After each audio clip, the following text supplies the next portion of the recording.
It's no secret that it's been a tough year for public radio. This summer, we lost our federal funding, which made our future uncertain. But you showed up. You donated generously and directly to this station to sustain NCPR, and we can't thank you enough for that support. This fall, the work continues with our annual fall fundraiser. It kicks off next week, and you can help us get a head start by making an early bird donation directly to NCPR. When you do that, you'll be entered into our prize drawing for a $1,000 gift card. Donate right now at ncpr.org/give, and thank you so much for your support today and always. NCPR is where you come to feel connected to people and communities across the North Country. On today's show, we bring you the story of a family barbershop in Franklin County where people came together for decades. That's today's Story of the Day. Support for Story of the Day comes from Clarkson University, offering over 95 programs of study with campuses in the Hudson Valley, Central, and Northern New York. More at clarkson.edu. Hi, I'm Kara Chapman. It's Friday, October 10th. Up first, President Donald Trump's Justice Department has indicted New York Attorney General Letitia James for mortgage fraud. As Jimmy Vielkind with the New York Public News Network reports, the charges are the latest case against one of Trump's adversaries. Federal prosecutors say the Democratic Attorney General made false claims on a mortgage application for a house she bought in Norfolk, Virginia. A 3-count indictment says James saved almost $20,000 on her mortgage by stating it would be a second residence, not an investment property.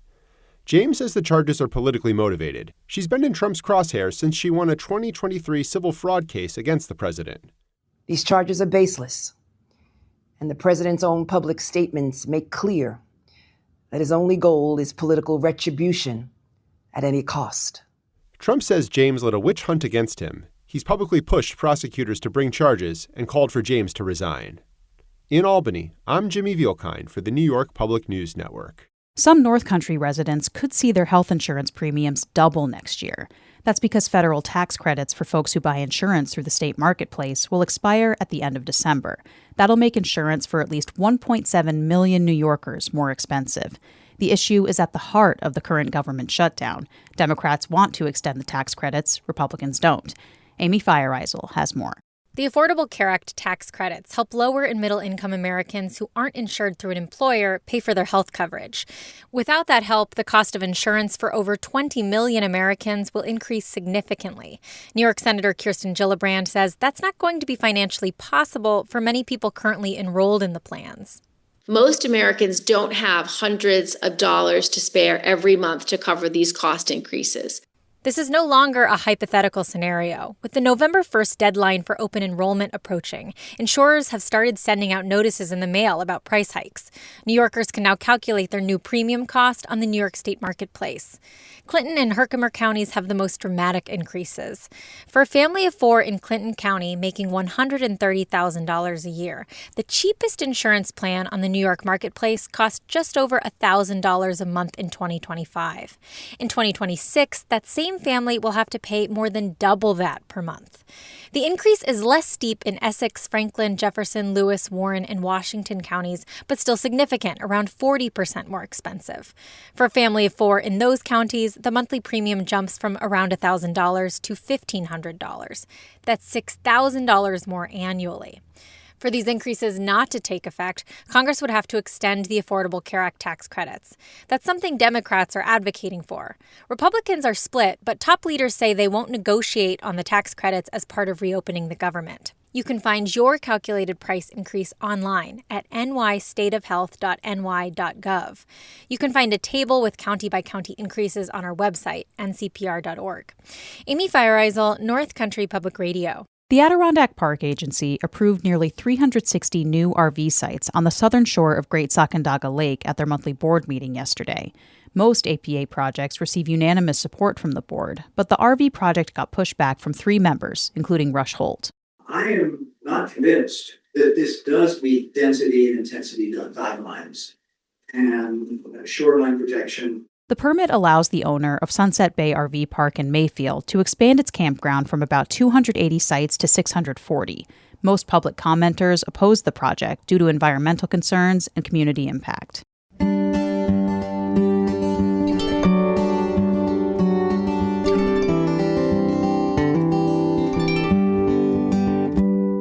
Back in its heyday, the small town of Chateaugay was bustling with businesses.